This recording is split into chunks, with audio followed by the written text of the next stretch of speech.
Don't laugh at my hair, okay? I just straightened it, and I have not straightened my hair since I was like in like middle school, and I always would like give up on it because it looks crazy. Like it looks crazy, but bear with me. I'm gonna learn how to style this. But I haven't straightened my hair since like middle school, and because it always ended up like being puffy, and I didn't realize like if you clip your ends, it helps your hair not look how mine was looking, if that makes sense. For like the past, I'm hiccuping. Please tell me why. But like every day I get into like these hiccup fits for like 15 seconds to like 30 seconds, like a couple like 5 times throughout the day, where I'm just and it's so funny, like when I was back in elementary school and I came back from lunch to my next class, I would have this like hiccup fit, and my hiccups are loud, like especially if the classroom is quiet. I'm just like and my teacher would get so mad. She's like, I feel like you're doing it on purpose. And I'm like, I'm not. And this one time she kicked me out and told me to go in the hallway. I was like, well, dang. But yeah, I get hiccups. I don't know why. But I am hungry and I've been drinking water. I haven't eaten yet. So I'm like, maybe it has something to do with my stomach. I don't know. But yeah, so like the past 3 years, I've been like nonstop doing braids. Like the thing about doing braids, because I do knotless, and because I wouldn't cover my hair up, they would only last like 2 weeks. Like by the end of the 2 weeks, I just looked nasty. I did not like the way I looked. My hair was really fuzzy. I just hated looking like that. And so then I would, do it again. And it took about 9 hours to 7 to 9 hours, depending on the thinness, and the length. So with the braids, and I probably like stop like right here with the braid, or no, maybe like right here with the braid, and then the rest of it would be like undone, and that saved a lot of time, like not braiding the whole thing. And then I would like braid the hair, like after I finished my whole head, I would do like these two Wendy's braids, or like these two, I don't know what you call them, and I dip them in hot water so that the ends of my hair were like crinkly and it wasn't just like wispy and stuff. And then I started doing like the French curl, but the thing is with that hair, it tangles very easily. And like I said, if you're not wearing a cap, it just gets really fuzzy and matted. And I just didn't like the way it looked. Every time I wore braids, it felt like I was trying to be something that I wasn't, because I kind of styled my hair like a white girl. Like, I don't know how to explain it, but it was like, I don't know, like the way that I saw myself when I was having this hair, it just made me feel not real. Like it made me feel disconnected from myself, like I was trying to be something I wasn't. And I was always so afraid of wearing my natural hair, because every time I wear my natural hair, it's short, I would, and I'm not going to be dramatic. This one time when I used to work at Target, I'm big and black and my hair is short. And so this old man comes into my line and he says, when he's done, "Oh, thank you, young man." And I was like, does he not see my titties? Like, but I'm like, there are some big dudes who be having titties, but I'm like, you should be able to notice when somebody's titties are like just out, and it's a man versus like a female who has big titties and she's wearing a bra. Like there was obviously some shape there. It wasn't like, I don't know, but that disturbed me. And it was just like, well, I'm not gonna, wear my natural hair out.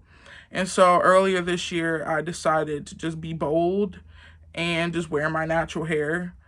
And it was scary because I don't know if you see it, but you can't see it, but I have a hump on the back of my neck. My mouth is so dry. I have a hump on the back of my neck. I've always been so insecure about it. Let me tell you how insecure I've been my whole life.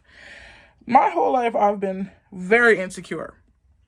But then I noticed as I grew up, there were parts of my body that looked like, I guess, like the standard. And so those parts of my body got like glorified. I don't have a fat ass. I don't even have nice titties.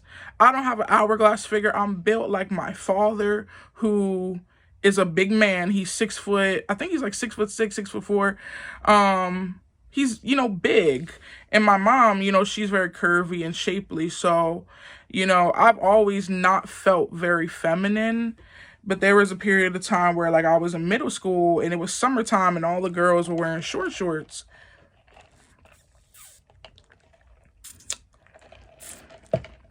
All the girls were wearing short shorts. And so, my legs didn't look bad. I've always liked my legs. They're kind of lighter than the rest of my body. I think that's why I like my legs so much. And they're very muscular. So like I seemed to get a lot of attention when I wore shorts. And then like the more I wore them, the more I would roll them up to the point where it was literally like I was wearing panties. And I was in class one time and this girl, she was one of like the thoughts at school, one of the Latino girls at school who had a big booty and everybody was trying to get with her. But she was like, "Can you pull your shorts down?" And my teacher goes, "Yes, please." She didn't want to see that either. And the crazy thing is the teacher was half blind. She's admitted that she was legally blind. So the fact that this blind lady was like agreeing to me pulling my shorts down. But like at some points I would rub my legs down with like olive oil to make them shine in the sunlight. I think one thing that did help my confidence a lot was wearing a bra. Because of my body shape, it just looks a lot better for me to wear bras. So when I started actually wearing bras, it helped me to feel a little bit more feminine. But getting bras has always been hard for me. Like I literally have 3 bras. This is so embarrassing. I literally have 3 bras and I wear one like the whole week. And I make sure to clean myself very well so that I can keep reusing it. Because if I'm sweating a lot and I'm, doing a lot, then the bra is going to smell bad. I got to wash it. But this bra, I'm afraid to admit it, but it's on its last strings. It has like 4 brackets and no, I think it has 3 of those little prongs. And one of them is like bent, so I can only use 2. And it's like hanging on by a thread. So I need to get another one. But I just hate bra shopping. It's like I can't ever find something that actually fits my boob and doesn't squeeze my back and the bands are thick. Like I can't find anything like that. And I'm pretty sure if I went to Ashley Stewart, I could, but those bras are expensive, $40, $50. And the thing is, you gotta wash it, so it just ends up, becoming deteriorated. And I'm just like, nah, like I go to Walmart, I get a sports bra. That's what I've been doing. But that's not whatever. I'm just talking. So I have PCOS, so I get hair that I grow on my face. Like I just shaved yesterday, and you can feel a little bit of it. But there were times, like, I think when my hormones are, like, all over the place, there'll be a time where, like, I can shave in the morning, and by the end of the day, it's stubbly again. And that has always been something that has made me feel very insecure with myself, because I'm like, no man is going to want to be with a woman who has a beard. And, like, I've always wanted that, like, sensual intimacy where they, like, touch your face. And every time a guy tries to touch my face, I'm like, no! You're going to find out my secret. And then you're going to leave me. No, I hate it so much. But it's like, that's how I've always felt. It's like, there's things about myself that I can't change. And I've just resisted it for so long. Like, I can't change.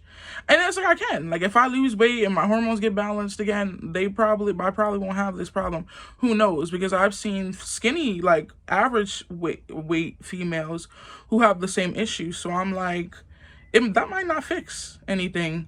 So it's like, things that I don't like about myself, I can change them, but it's not like a quick fix. It's not quick. Especially when it comes to my hair, my appearance and stuff like that, my weight. So, even getting clothes for myself, like, I feel like I can't wear nothing cute because my body is just shaped so weird. I literally have no ass, and it makes me so insecure. Like, I need to find a sugar daddy or something so somebody can get me a BBL. Like, cause I would love to have a nice ass. I'm so jealous of everybody who has an ass. And I'm like, it's not fair. Like, even men have bigger asses than me. And I'm like, you're not even supposed to. Like, it's really not fair. But it's so crazy that all of these things that I don't like about myself and that I feel like make me unattractive, nobody has ever told me that I'm not attractive. Nobody, at least nobody has ever shamed me, made me feel bad for not having ass. Like, nobody gives a fuck, especially not the men I've been involved with. They don't seem to care. They seem to love it, which is so crazy to me.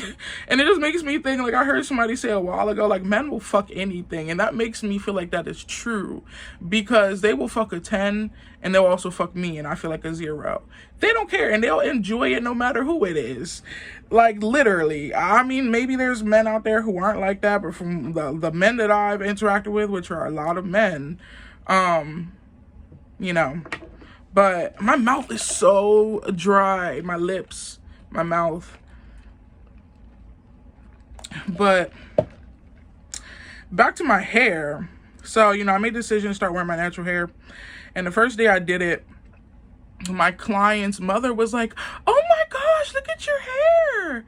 And like, I work with me. I've always kind of felt like the lighter people, lighter colored people, even my mom being light colored, they get more attention. Nobody wants the darkies. And I don't know, it just feels unfair. Cause like, I love my curl pattern. I think my curl pattern is better than his. He's not even black. Like, let me stop. But I don't know, I think I am just jealous from the attention that he gets, because he is cute. Like, you know, I'm not gonna whatever. But she's like, oh my gosh, your hair. And I was like, yeah. She's like, why don't you wear it like that? I'm like, and the thing is, I don't know how to style my natural hair, so all I was doing was what I've been doing, you know, since, you know, back in middle school, which was like, literally I would wake up, spray my hair, drench it in water, and then take Eco Styler and just run it through my hair and detangle it. But I'm like, this time, what did I do?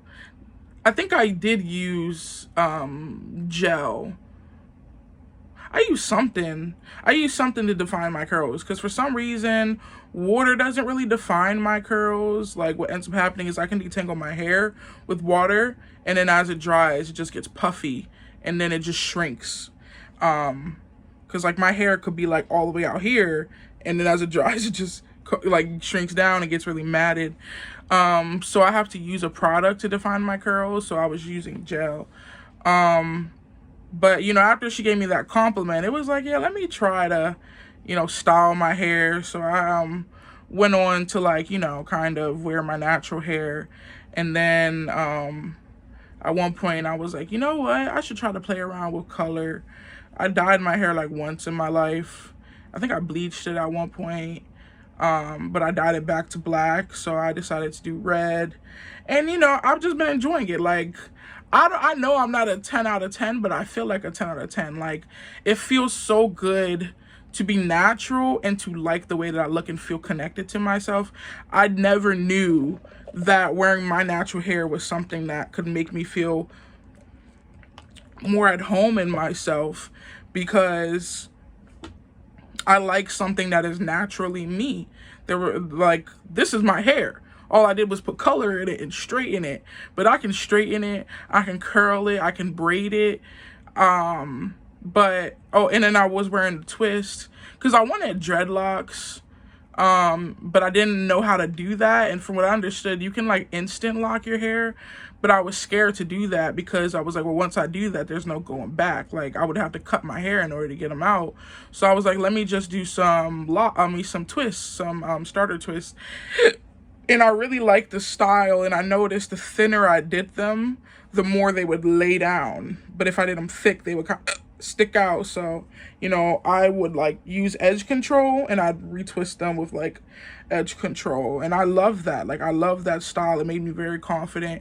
And it's just so crazy that, like, you know, something so simple like that has made me feel so much better about myself, and has made me feel, it's like contentment, I guess, with myself. I don't know.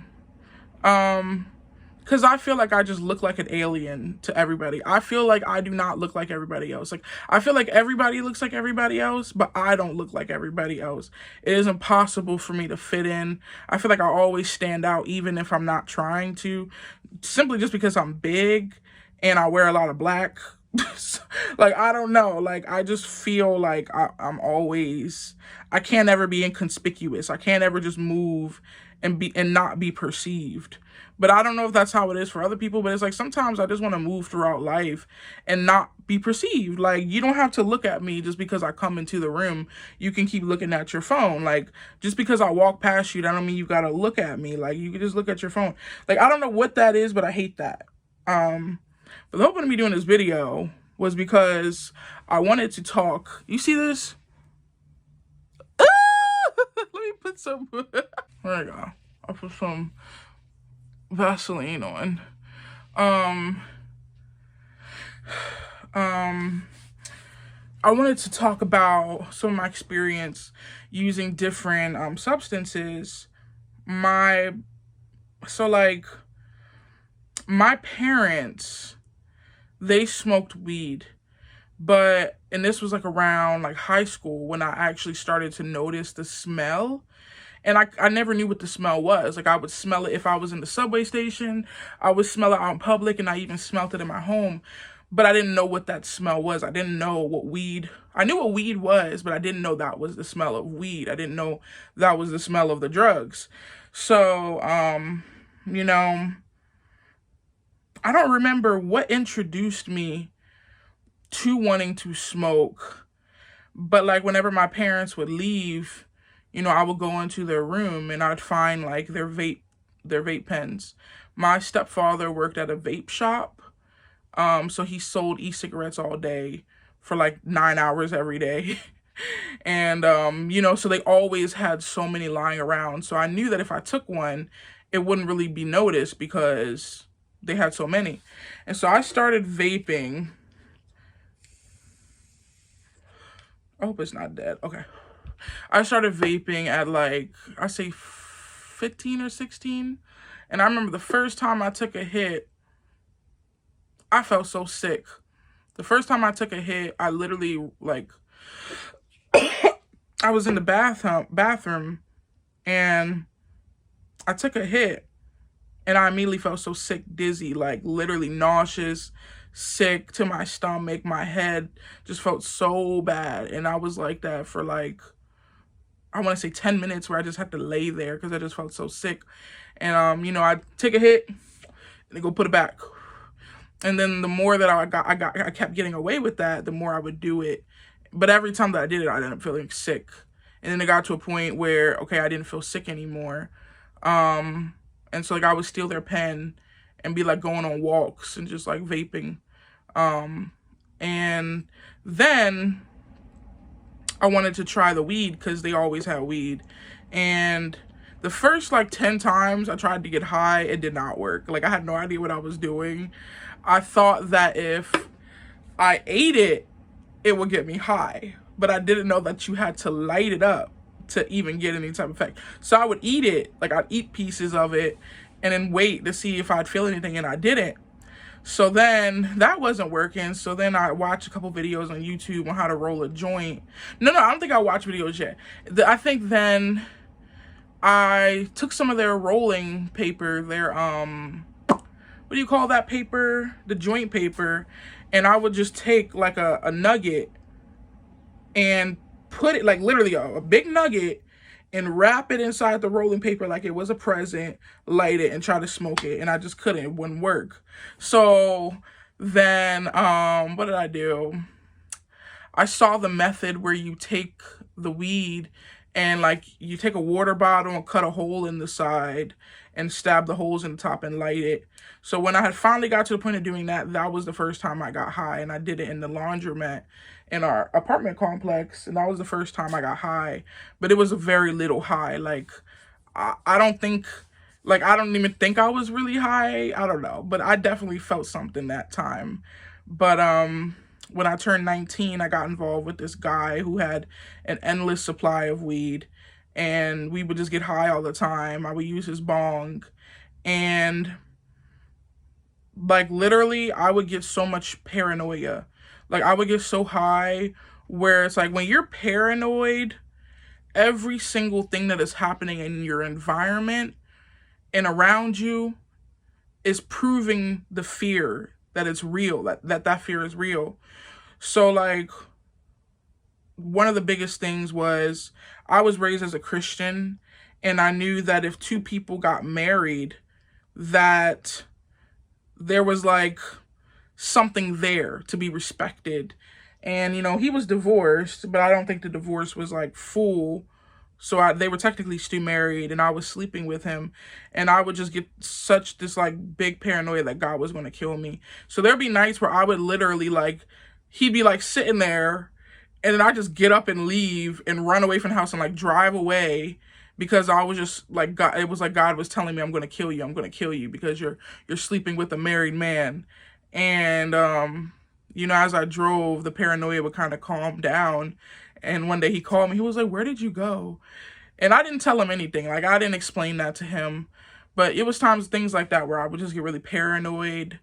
And then I remember like later on when I started smoking more, I would get panic attacks. And one of the last panic attacks I had, I was in a hotel room with this guy, and I decided like he was sleeping. So it was morning time now. He was still sleeping, and I went outside and smoked. Everything was fine. And so I think I went into the bathroom to do something. I think it was like to brush my teeth. And all of a sudden, I felt like I needed to like sit down. And I immediately looked at the edge of the tub as if it was calling me to come sit. Like I literally felt like I needed to sit down. But I resisted it. I was like, no, let me just stand here and like, focus on what I'm doing. And then a few seconds passed, and it was like, sit down. Like I need to sit. And so I sat. And then all of a sudden it was like, no, no, no, you need to go lower. Like you need to lay down. And I kind of resisted it, but it was like in my brain, that was the only thing that was pulling me to get some type of relief.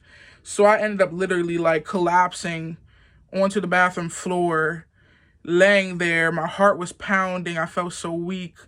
And I literally thought I was going to die. And I was like, oh, like literally. And it's so crazy. Literally, I thought I was going to die.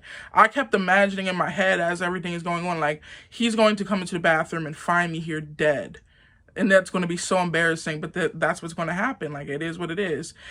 And so all of a sudden, my brain does this thing where it feels like it takes a picture.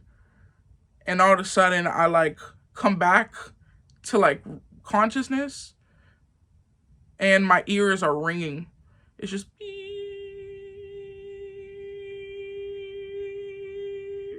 And so I lay there for like 5 minutes, and then until I'm like feeling stable enough to stand up. And so I'm finally able to stand up. And it's so crazy that during that whole experience, because I had experienced panic attacks before that, and when I did, I would always pray out to God. And I'm like, God, please, I'll never do it again. If you let me live, I won't smoke no more. And like, God like, girl, you lying. But, so, during that whole time, not one time did I pray out to God. Even though I thought I was going to die, I didn't call out to God. I just kept telling myself, breathe, just breathe, it's going to pass, breathe, it's going to pass. And eventually it did. And, around that time was when I started to come out of faith and Christianity and religion. And so it was so crazy that in that moment, it was like, I'm truly not a Christian anymore. I didn't call out to anybody. I just was in the moment trying to get myself through it. So like after that experience, I kind of stopped smoking as much weed. I never knew how it was going to affect me. Some days it would give me energy and I'd be in a good mood. Other times I would smoke it and I would just have this weird self-awareness where it was like I would just feel so gross. Like I would just feel so disgusted in myself and about myself, where I was just constantly thinking negative things and having this like negative undertone in my mind. And I would hate it because like it took time for it to go away. So it was like I kind of stopped smoking weed because it's like it's not fun.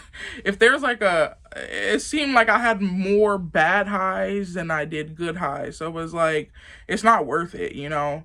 Um, I haven't smoked, so I smoked like one pre-roll, and like I use it across multiple days. So I get one pre-roll, and I was smoking across like 3 days. And the last time I had one was last week. And before that, I hadn't had one in a month, and before that, I hadn't had one in about a month as well. So versus I was smoking every day. Like I was smoking breakfast, lunch, dinner, midnight snack. Like I was smoking all the time. But yeah, so that was weed. I don't really smoke much anymore. I noticed though that if I use it medicinally, it actually does have a better effect on me. Like if I'm using it and I'm like, okay, I'm using this recreationally, I'm using this to relax and chill, I usually don't have a good experience. But if I literally take 2 little puffs and put it out and go to work, it's like my mind does this thing where like it's able to focus, and like I'm not in my head, I'm like outside of my head, and I can actually see, and there's clarity. And those are the best days I have at work because I work with a child who's autistic, and he communicates. He has already his own baseline level of communication. And the only reason I came to that conclusion was because I was high, and it was like his communication is very subtle. It's not in a way that I would expect because I talk with people and we have our gestures and stuff like that. So somebody who doesn't follow that same social interaction, his communication, he's communicating, but it's very subtle. And most days I miss it. 99% of the time I miss it. But the one time I get high a little bit, it's like I feel like so ecstatic because I'm like, whoa, like I didn't teach you that. Like you are communicating very clearly. And it's like I wish I could do that all the time. I wish I could stay in that mindset all the time when I'm working with him. But it's like I can't. I don't want to go to work every day high. So I just, you know, when it does happen, it happens, and I hold on to it and try to remember to, you know, pay attention more during the session and slow down. So then like earlier this year, I met a guy, and he pretty much went on to like flex to me that he was a drug trafficker. And I'm like, dude, why are you telling me all this information about how you're moving marijuana and cocaine and all this shit? Like, but in my mind, it didn't click that, like, Rayma, this is not a safe person to be hanging around. He showed me he had magic mushrooms, DMT. He had jars and jars and jars of weed. And, you know, during the whole thing, I'm just kind of like, ooh, cool. But, like, I didn't feel in danger. But looking back on it, I'm like, girl, you should have ran. Like, that was so dangerous to be involved with somebody like that. So keep that in mind. Keep that in mind. That I was hanging around with somebody who was doing drugs and like had access to drugs, and I'm pretty sure he could have got me any drug that I wanted. But we ended up doing magic mushrooms together, and the first time I did it, like when he was explaining to me, like, no matter what, you have to remember that you're doing a drug. Like you have to ground yourself in that because things can feel so unreal. You have to ground yourself back in the reality that your mind is being altered by a substance. This is not your normal way of operating, thinking, and functioning. And so, you know, what happened was we ended up going upstairs to his bedroom, and we put on a show, and we just sat in the bed and waited for it to kick in. While we were watching the show, the blinds were closed, so the room was really dark. And all of a sudden, when these mushrooms hit, my brain, I started to feel sadness. Like I literally started to feel sad, like I wanted to cry. And then all of a sudden my brain said light. And so I just jumped up and opened the blinds and let the light in. And I immediately felt better. I immediately felt like relief, happiness. And I started to like feel really good. I literally felt like I couldn't stop smiling. And then there was a point where like I like laid on my side and curled into a ball and started like weeping. But there was no reason for me to be weeping. I wasn't crying or having something, an image in my mind. It was just like release of just like, I guess, tension, emotion, and I just let it out. And he starts patting my back. He's like, let it out, let it out. And he's not tripping. You know, he's probably done this so many times. So, you know, at least we weren't both new doing it. He kind of had that, you know, privilege over me to understand how it works and how he feels when he's doing it. So, later that evening, you know, it's still going on. And there was a moment where it was like I realized every single thing that I do is a lie. It was literally like I felt like every single gesture, every single mannerism, movement, response, belief, all of that was a lie. It wasn't real. It was literally like I realized that I was living in a story, and everything had to align with this story. And I finally realized that's what it actually was. It was just a story I was telling myself. Things were supposed to end up a certain way in this story. And looking back at my life, it never, I don't really know if it ever did. I can't say that, you know, the story has ever been completed, or, you know, like, I don't know how to explain it. It's like if, you know, you're looking through your hand like this, you can only see but so much. And like, this is the story. And when I was high on the mushrooms, it was like I was able to like look around, and I was like, wait a minute. Like, I don't know how to explain it. It was just like, some people describe it as like ego death. And it was just like everything I believed about myself, every story I've been telling myself, that was all based off of something somebody else had put into my head, or my own personal experiences.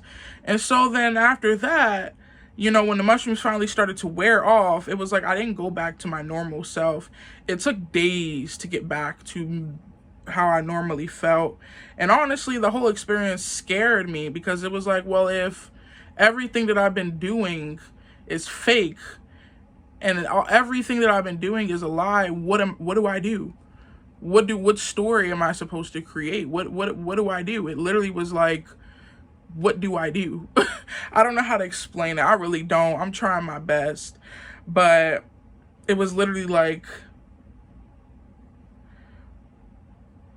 everything that I believed died. But it didn't, it died because I saw reality. Like, I saw things for what they were. And I saw my beliefs for what they were. And a lot of my beliefs came from distortions, like I was saying, things that other people put into my head, and things that I've experienced. So, you know, after I did it that time, I was like, nah, I don't want to do mushrooms again. But I did end up doing it again. And I did it again with this new group of friends. So I ended up meeting this guy. And this was the first time I was ever friends with a guy, and there was no sexual relationship or even like innuendo, I guess you would call it. We literally would just talk, you know, listen to each other's stories and stuff like that. And it felt nice to have this connection. But me, at some point, and maybe I shouldn't admit this on the internet, but I don't know what it is about me.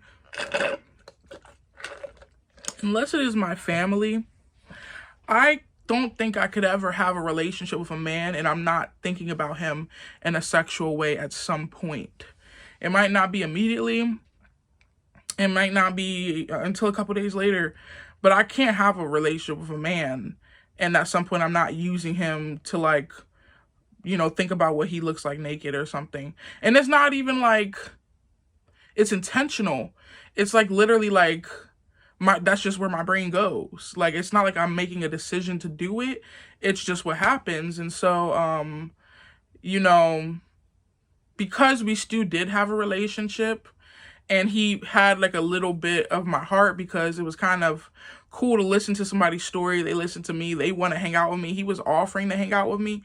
So my brain created that possibility of like, maybe if we get to know each other some more, there could be a relationship, because this seems like a good way to start out a relationship where it is nothing sexual and you're just getting to know this person. I've never had that before with any man I've interacted with. I've never been friends with a man before becoming sexual with them. So he a couple weeks later, he invites me to go do mushrooms with him and his friends. And I'm like, okay, well, where are we going? We going in somebody's house? And he's like, no, we just gonna walk around. And I'm like, who does drugs outside? Like, that is such a junky thing. Like, why are you doing drugs outside and walking around? Turns out they just went to this random apartment complex. We all did the mushrooms, and then we all were just like under the influence of these mushrooms at night. It was like 10 o'clock at night, walking around this apartment complex that none of us belong to. So I'm like, if somebody see us, and they're being loud, like cracking jokes and laughing, I'm like, if somebody sees us, they can call the cops on us and we can all get in trouble because we're pretty much loitering, I guess, is that what you would call it, or trespassing, because we don't live there. So so when the mushroom started to hit me, I just started to feel this like pull towards that guy. Like, it was like I saw him in a different light, and he seemed to like be checking on me. He was constantly like, are you okay? Like, how you feeling? Like, and it was like I fell into this role that he cared for me in a way that was a little bit more than friendly. And that belief started to happen until the mushroom started hitting him. And it was like he turned completely into a different person, had no regard for me, did not care about me, was not checking in on me, was just zoned out, spaced out. I think I was hallucinating at some points, but there was a moment where I became paranoid because the reality hit me that I'm literally hanging around with 4 black dudes I don't know. Oh, I was running my mouth telling them, because they were like, Rayma, why would you just decide to come hang out with a bunch of people you don't know and then smoke with them? And they were kind of pointing the light at me as if all of them all of them were in on it. Like, they all knew and they were already aware of the part that I was playing. They were already aware of the story that I had in my head. But the thing is, I didn't think they knew, and I didn't think that I was showing it. And that's where like that vulnerability comes in, because it's like, whoa, like, you guys can see what I'm doing. Like, I don't even know if I see what I'm doing. Like, I don't, like, I know what I want, but it's not like this, I don't know how to explain it. It was like this weird awareness. And so I started to get real paranoid that they were going to kill me. And like I said, when you're paranoid, every single thing in your environment pretty much instigates and is proof of that fear. So like, literally, my phone was dead. I didn't have any money on me. I think I just had my phone, but it was dead. And I literally like ended up, because I was high and I was on the mushrooms because we were smoking a blunt. And like, I literally got out of the car because like we had all came back to like sit at the car. And like, literally, I thought they were going to kill me. So I jumped out of the car and just ran away from the car. I have no idea where I am. I just know we were somewhere like at least 20 minutes away from my house, but I wasn't really paying attention to the drive over. So I had no idea where I was. I tried to remember the way that we came in, but I ended up just running away from the group and then like running into an apartment building. I was so glad that it was unlocked, because in my mind, I'm running away from people who are trying to kill me. So I ran into this apartment building, and then I ran into the laundry room, and I sat there for about 2 hours trying to sober up, because in my mind, these people were trying to kill me and they were going to find me. And I was so happy that there was a camera in the laundry room. I was like, I can't even call the police. I even thought about knocking on people's doors to ask them to call the police for me. I was like just in a crazy state of mind. And so I sat in there for 2 hours and I was able to sober up just enough. They ended up not even looking for me and coming to find me. They just left me, I guess because they didn't know where I was, but they ended up leaving me. and I walked about 5 miles that night to get to the gas station. And I begged the guy at the gas station. I was like, please, can I use your phone charger to charge my phone up just enough to call an Uber, because I have money on my Cash App. And so I charged my phone up enough, and I was able to call an Uber just before my phone died again. And it was so crazy because when you wait for an Uber, sometimes they be taking long, and it was like 2 a.m. So there's probably not a lot of drivers out, but it's crazy because when I ordered that Uber, the guy literally picked it up in a couple seconds. And I was like, wow, that was quick. Like, I couldn't believe it. And so when I finally got back home, I opened up Instagram, because that's how me and this dude would communicate. And I saw the text, and he was like, Rayma, where are you? Where did you go? And then he blocked me. I was like, damn, nigga, like, you don't even care if I got home safe. Like, so that, it really was, that was a wake up experience for me. Like, people don't actually care about me. They are not responsible for me. And I always like the idea of somebody being the leader of me, like somebody being the superior. I don't know how to explain it. Like, the more experienced person and then me. I don't like it when we're both experiencing this for the first time. I kind of like being led through things. I don't really like just trying to figure it out together. But that was that. So after that experience, I was like, fuck mushrooms. Like, that shit literally distorts reality. You hallucinate. Like, I do not want to do that again.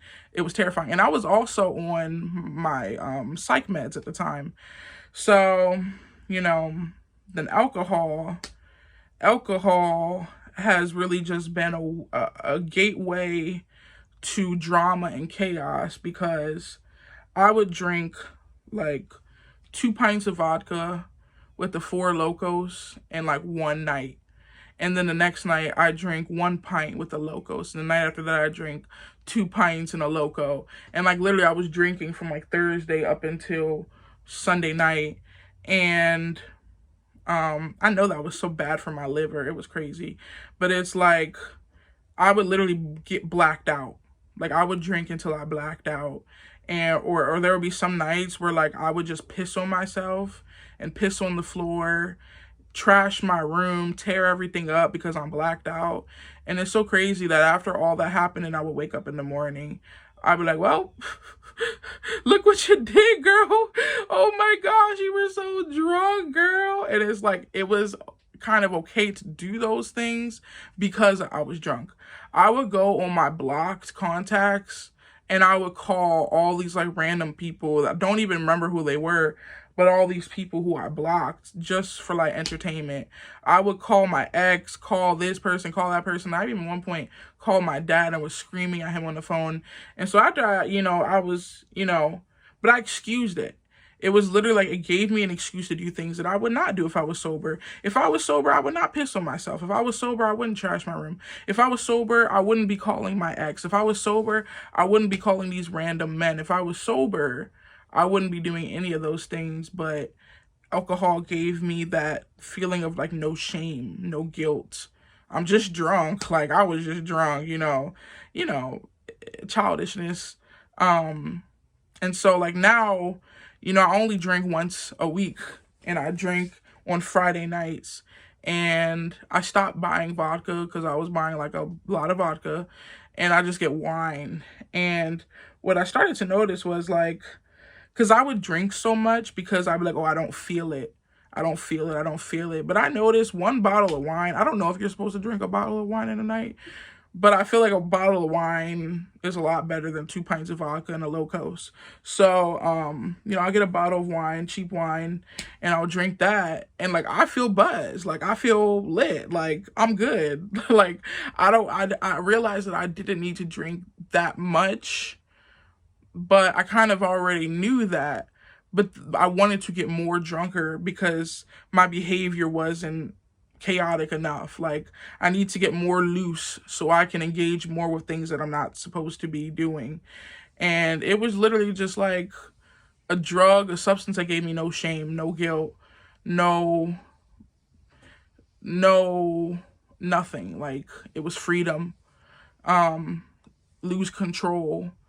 And I love losing control. I'm not going to say that I do, but I kind of do. I like just no consequences. Well, not just, I don't know how to explain it, but just losing control.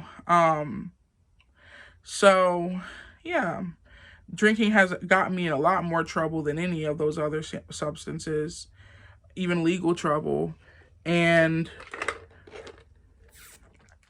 you know, I would hear the stories of my grandfather, who was a very abusive alcoholic, who would do the most terrible things to my grandmother and just humiliate her. And my mother, I believe she was an alcoholic, because her behavior was just chaotic when she would drink. And it's just understanding how this substance has ruined my family, caused a lot of trauma, caused a lot of abuse, caused a lot of negativity.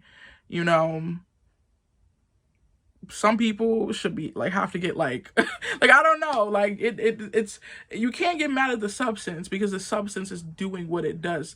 It's supposed to do that, you know, just like our brains. Our brains are, my mouth is so dry, but I haven't eaten breakfast yet. I'm gonna stop talking, I'm sorry. But it's just doing what it's supposed to do. You can't be mad at the substance. You can't be mad at the food because it's making you fat. You can't be mad at the they say don't shoot the messenger, person delivering the news. It's like, you're the problem, you know? I believe that alcohol is, if you can handle it, and if you can be responsible with it, that it is a thing to partake in. You know, it does lighten the mood. It does help you relax. It may not be the healthiest thing to do that can help you feel those things, but I believe everything is okay in moderation. But when you have your own psychological issues and mental health issues, it doesn't become that anymore. It becomes, like I said, a way to not feel guilt and shame, a way to hurt other people and not feel bad about it, a way to act in ways that you would never act in if you were sober. And I understood that there is a very heavy correlation between mental health issues and substance use, like in substance abuse. A lot of people self-medicate. I've self-medicated before. But now being on the medicine I'm on, it's like I don't need anything. I just need for the medicine to actually start building up in my blood to feel effects of it. But it's like I don't need anything. Like, I'm at this point managing my life very well with coping skills and medication. And like yesterday, where I was struggling because I had gotten in the habit of drinking the whole weekend. Even though I haven't done that in a long time, that desire did come up. And I even got to the point where I was putting my clothes on to go get another bottle to drink. And it was just like, wait a minute, I don't need to drink. Like, I don't need to. There's nothing that this drink is going to give me that I can't do for myself in this moment, in this time. I want to relax. I can relax right now. Like, I don't need to take something in to help me relax. I don't need to. It's a waste of money. It's a waste of belief. And it's just that there's no need to do it. And so, like, it didn't even feel hard to tell myself no. All I had to do was kind of live through it. Like, I literally was like, okay, well, if I drink, you know, I went through that whole scenario and I was like, yeah, there's really no need. Like, it's literally no need for that. So hopefully my hair didn't scare you. It's try